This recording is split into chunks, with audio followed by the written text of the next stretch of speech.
We are so dependent on international trade, particularly in soy, but frankly across all of agriculture. Hello and welcome to this edition of the State of Soy. I'm Aaron Putsey and I'm visiting with Ray Starling. Ray serves as General Counsel for the North Carolina Chamber.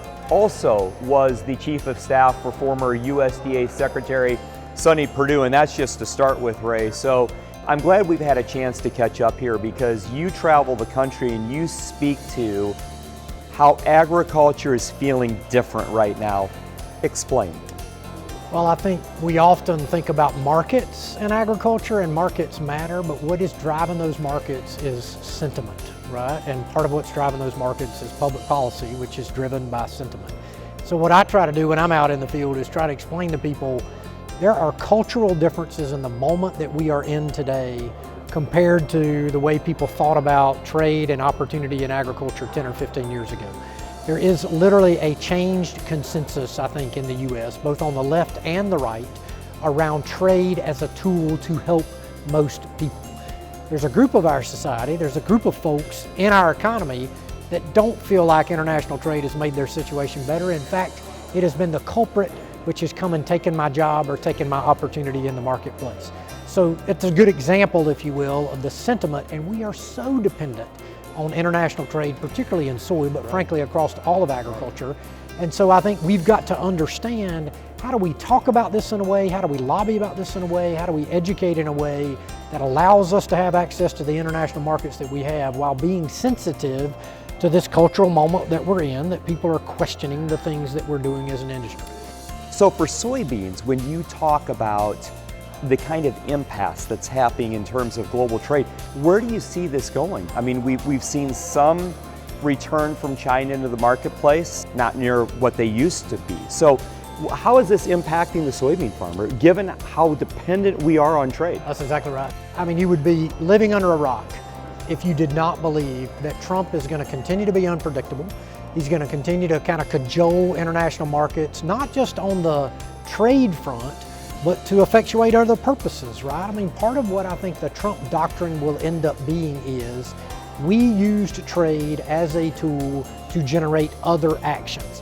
That's actually not new. That's exactly what we've tried to do with trade around the world for the last 40 or 50 years by creating sea lanes that allow certain populations in the world to let democracy flourish because the economics of those communities and countries have gotten better. And so I think you've got to sort of think, is this short term or long term? And then your answers are different in each, right? And I think the Soybean Association and soybean producers have actually been really strong over the course of the last year and a half to say to President Trump and other trade leaders in the country, this is going to short term cause pain to us.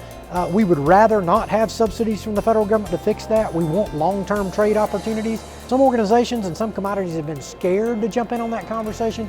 Soybean has not been that way, and I would commend that. I think in the short term, that's exactly what you have to be doing. Well, and we just saw a letter signed by all the major farm organizations warning of a cliff ahead should there not be some progress made on trade and to improve the agricultural markets. And if I may, Aaron, I think that takes us to the long-term answer, which is different than the short term. And the long term is you got to be ready. Right? You got to make sure you've got the characteristics of a product that market wants. You've got infrastructure in place that can transport that there. You've got the diplomatic relations that are actually going to allow it.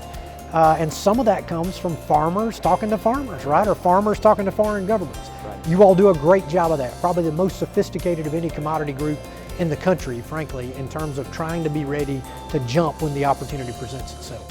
Given your background with the USDA, we've heard maybe some movement from some of their operations into more the rural part of America. Is there any truth to that? Do you still see that possibility? Yeah, I would differentiate between the movement of a headquarters versus the movement of significant operations. The idea that the nucleus of the federal government and all of its wisdom and might has to be located within the Beltline in DC is, I think, a position that no one is taking anymore, right? And again, I'm a cheerleader for this. I don't have an unbiased answer.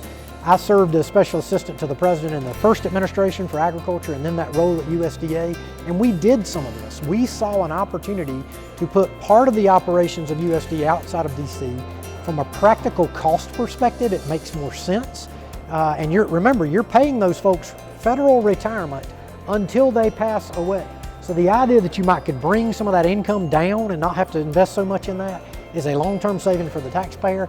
I don't know where the conversation will go about the headquarters. I think that would be a shame if that were to move out of the district.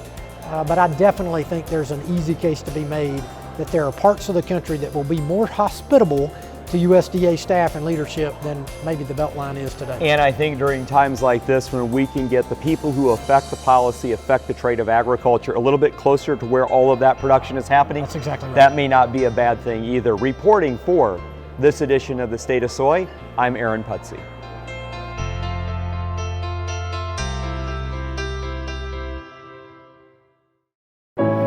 Do you remember when you first believed that anything was possible?